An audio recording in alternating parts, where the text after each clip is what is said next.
We're going to do an exploration and palpation of the anterior ankle, starting with the most obvious structures, the three big tendons in the front of the talocrural joint.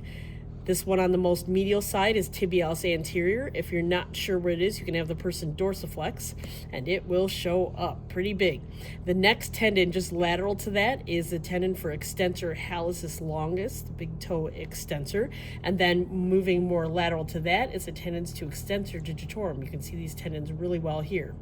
In between extensor hallucis longus and extensor digitorum, and in line with the medial malleolus, is the dorsal pedis pulse, the dorsalis pedis pulse, the main artery that is supplying the forefoot. Moving here more laterally and inferiorly, if you have the person extend their toes actively, you will see this tiny bulge here. This is the muscle belly for extensor digitorum brevis. Let's go back towards the medial side. Here from this view, you can feel this bump. The first bump you feel on the medial side of the foot is the navicular, the tuberosity of the navicular. You use that as a launching point to just go distal, and right distal to that bone would be the first cuneiform. Remember, you only have three cuneiforms. The first one lines up with the base of the first, second one lines up with the base of the second, third one lines up with the base of the third. And then underneath the fourth and fifth, lined up where the cuneiforms would be the cuboid bone, the other mid-tarsal bone. If you find the cuboid, you can pinch it from the superior and inferior portions of the foot. Oftentimes this area can be painful in someone who oversupinates. The cuboid bone can become subluxed, and it will create a localized pain in this area. If you move more laterally towards the lateral border of the foot and run your hand up and down, you will feel the tuberosity of the fifth metatarsal. This is a point of attachment for peroneus brevis. Peroneus brevis attaches here.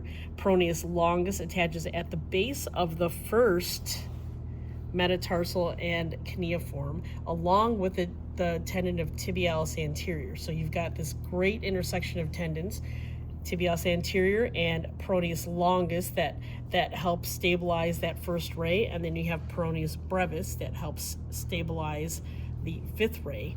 And just as an added bonus, posterior tibialis comes down and also attaches at the base of the first ray on that navicular and prevents overpronation.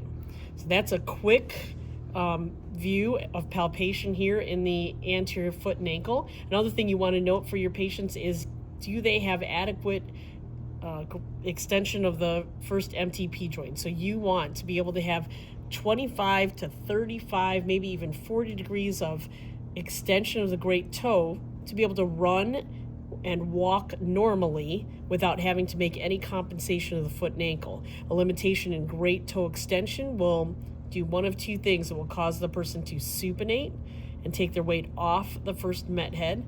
That can create a host of problems up the biomechanical chain. So when you're evaluating the anterior portion of the foot, don't forget to wiggle and bend this first MTP joint and make sure they can have adequate range of motion in extension.